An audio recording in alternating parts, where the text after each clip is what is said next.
Democracy has long been held as an ideal for all governments and societies. Nowadays, it is unquestionably held as the most basic set of principles and beliefs that any respectable political community could embody. This, however, doesn't mean that we should let it pass by unexamined. As the famous quote from the former British Prime Minister Winston Churchill says, quote, "Democracy is the worst form of government, except for all the others." But what exactly is wrong with democracy, and why? Let's find out. The first reason is that it isn't compatible with capitalism. Capitalism has since the end of the Cold War become the predominant economic ideology throughout the world. The vast majority of countries allow at least for some form of free market to operate. To some extent, one could say that capitalism and democracy play a sum-zero game with each other. The main contradiction lies in that while democracy strives to achieve political equality among all of its citizens, providing equal participation and power to all, capitalism has the inevitable effect of creating economic inequality. This causes citizens with greater economic advantages to be able to acquire more political power. In other words, people with more money have a greater opportunity for their voices to be heard and influence politicians through lobbying and other forms than poor ones do. As late political theorist Robert Dahl said on his book On Democracy, quote, "Because of inequalities in political resources, some citizens gain significantly more influence than others over the government's policies, decisions, and actions. These violations, alas, are not trivial."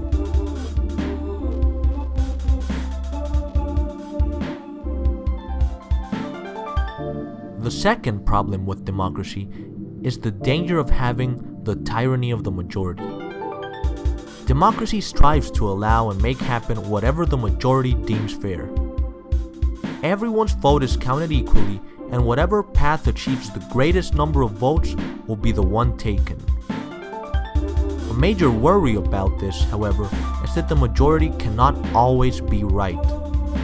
If we are to be led by the idea that whatever the majority does is best, we are prone to make some catastrophic mistakes. One must simply take a close look at the historical downfalls of mass behavior to notice this. By the same token, there have been times where the minority has in fact been right.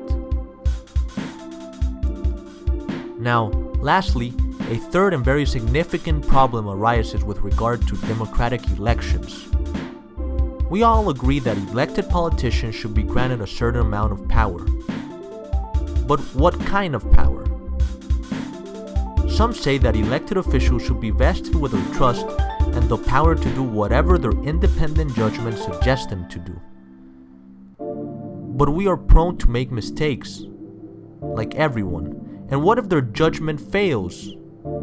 It's not hard to imagine countless scenarios where this could go wrong.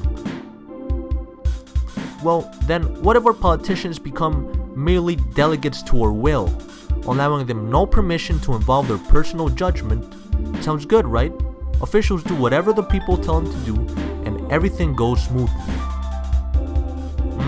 Not really. Think about it again. Modern constituencies have millions of people, all of which clearly differ between one another in their opinions. How can a politician satisfy all of their needs, especially if they are incompatible? It's impossible. The person elected must take a leadership position and figure out how exactly the country is to proceed. Okay then, so I got a solution. What if we vest elected officials with the power only to do what their parties promised to do during the political campaign? Isn't it on that basis, after all, that the people elected them? Based on the promises that they made to the people? Although this may sound fair, it is simply not realistic. The world is a very dynamic place, and it changes every second. The circumstances that were true in the past may not be so in the present. A president may have promised during his campaign to not go to war against other countries, But suddenly, hostilities between rival powers escalate to a point where it is no longer possible to maintain peace. What should the president do in this case? Bend to the rival's will? Or act appropriately to the circumstance? Okay, so clearly that didn't work. Alright, so got another solution. What if we make it mandatory for government representatives to proportionally resemble the population that has elected them? Meaning, if there are 10% whites in the general population, then that's the same proportion of whites that should be elected to Congress. The same goes with blacks, Latinos, and so on. After all, someone can't truly sympathize and understand you unless he or she has walked in your shoes. I mean, after all, there is a reason why it was MLK who defended the blacks' rights movement, or Yasser Arafat, the Palestinian cause, or why Nelson Mandela fought against apartheid. And that is because they lived through these problems themselves.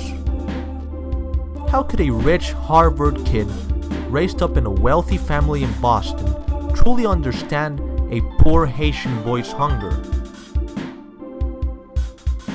Well, although this argument may seem powerful at first, it doesn't hold true. There is a point to be made about comprehending those of our own ethnicity and culture better than those outside it. But it is not the case that we cannot care deeply for others outside our circle. After all, the person who won the Nobel Peace Prize along with Nelson Mandela for ending apartheid was F.W. de Klerk, the white South African president back then. Why would countries also, like Germany, accept hundreds of thousands of refugees from extremely different countries were they not to care about people outside their culture and ethnicity? Well, so then that solution didn't work. So now what? What should government representatives be elected to do? What power should they have? We're left with more questions than answers. Although we still don't have the answers, these are uncertainties worth engaging with, for they provide the base from which we are governed. This is not to say that democracy as a system ought to be dismissed, but rather that it should be more closely scrutinized. Please like and subscribe if you enjoyed the video.